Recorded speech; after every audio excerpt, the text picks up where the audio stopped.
There's this deeply ingrained social expectation that if we're just good enough parents, or if our kids are just good enough children, they will do exactly what we ask, whenever we ask, immediately, instant obedience. We don't like to use the word obedience much anymore. It's kind of gone out of fashion, like Dickensian workhouses and canes in schools. But the idea of obedience, the expectation that children should do what parents and teachers ask immediately, willingly, politely, is still very much alive. The pressure on us to have perfectly behaved children who do whatever we ask whenever we ask is huge. But is this ideal of obedience actually helpful for parenting? And more importantly, for you, who probably tuned into this video because you have to get your child to school in 10 minutes and they're still playing PlayStation in their underwear, if not obedience, then what is our goal as parents? How can you possibly get your child to do anything, all of the important things that they need to do today, without this idea of obedience? Because there's a sneaky little flip side to the myth of obedience. The idea that if we're not pursuing instant obedience, that we just have to give up and hand our children bags of white sugar and let the dark web babysit them until they're 18. But this battle between obedience and permissiveness is a false dichotomy. These caricatures do not represent the full range of possible options you have as a parent, because in reality, you might be relieved to hear, there are more than 2 possible parenting paths. I'm going to show you some alternative approaches that can better care for your own sanity and the well-being and healthy development of your child. How can we support our children to cooperate? In other words, what kind of world would we need to create in order for our children to willingly do what we ask, at least some of the time?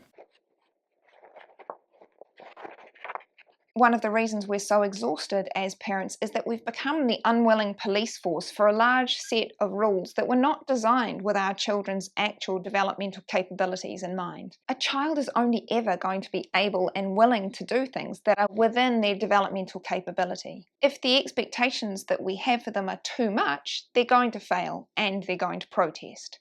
The reality is many of the expectations that we have of our children these days are completely unrealistic. Sitting still for hours on end, being able to resist screens that were designed to be addictive, getting places on time with a smile on their faces when they're too tired, going between lots of different places and activities and people without a pause in between. If your children are not wanting to obey you, there's likely nothing wrong with your parenting and there's nothing wrong with your child. The expectations on your child might simply be unrealistic. Them protesting against unreasonable expectations is not bad behaviour, it's a very reasonable response to a system that was not designed with them in mind. So instead of framing this problem as you versus your child, you can reframe this challenge as you and your child versus a completely unrealistic set of social expectations. Your child simply can't do everything that the world expects them to, and neither can you force them to. You're in this together. So take the pressure off. The idea that children should be able to do all the things we expect them to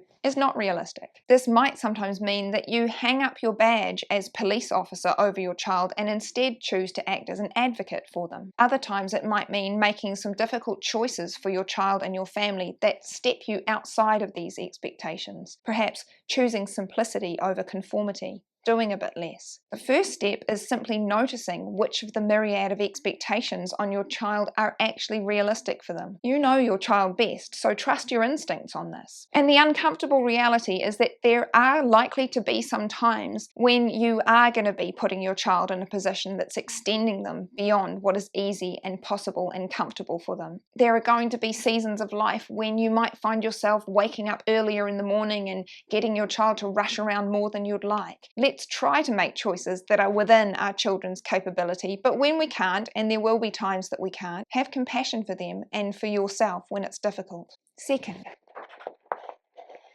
a world that would allow our children to willingly do what we ask would be one where their environment was designed with their well-being in mind. When the environment they're growing up within sets them up to fail, it's incredibly challenging for them. As parents, we can make our children's lives so much easier by cultivating environments that are more caring of them.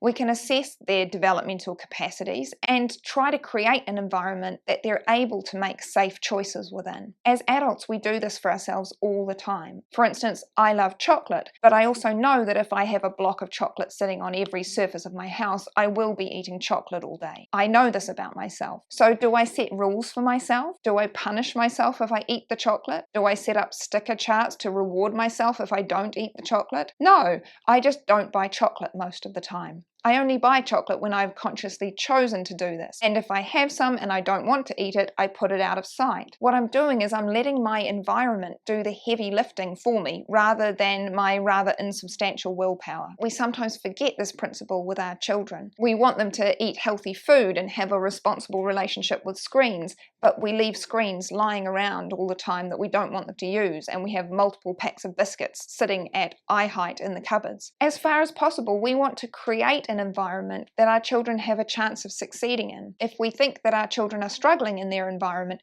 we can have a look at this to see what could make it easier for them, what could support them. Third, the kind of world that would allow our children to willingly do what we ask would be one where we have reliable, deep, consistent, loving connection with them. Again, think about yourself here.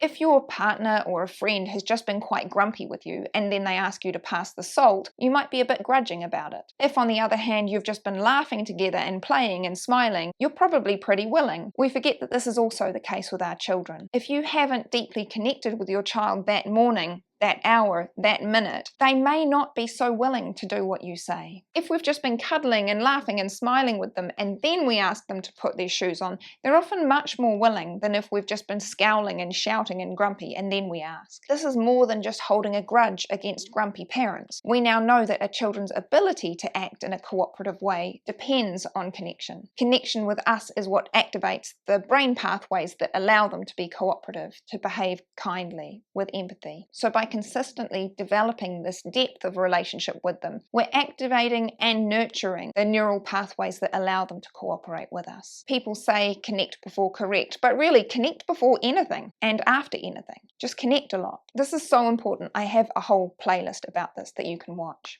Fourth,